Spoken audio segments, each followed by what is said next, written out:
Con xin dâng lên cung nhà Chúa đã cùng sinh. Xin dâng lên câu chúc tụng là mừng Chúa đã sống lại.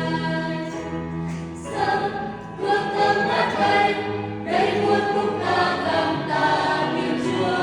Nào cùng dâng một muôn yêu thương tung hô khắp nơi Chúa chúng ta cùng sinh.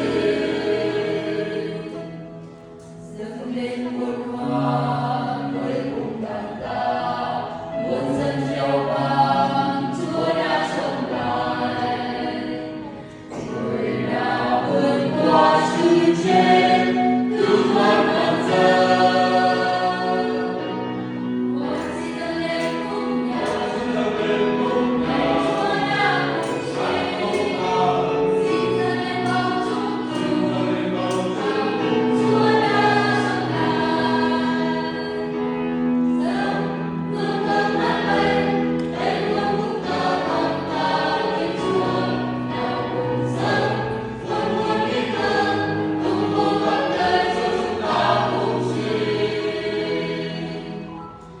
Con xin dâng lên đức tin của con luôn luôn trung kiên mến yêu trong đời. Niềm tin chỉ có chiến thắng Chúa đã phục sinh. Con xin dâng lên cung nhà Chúa đã cùng sinh. Xin dâng lên câu chúc tụng là mừng Chúa đã sống lại. Dâng hương thơm ngát bay đầy muôn khúc ca cảm tạ yêu Chúa. Nào cùng dâng một muôn yêu thương tung hô khắp nơi Chúa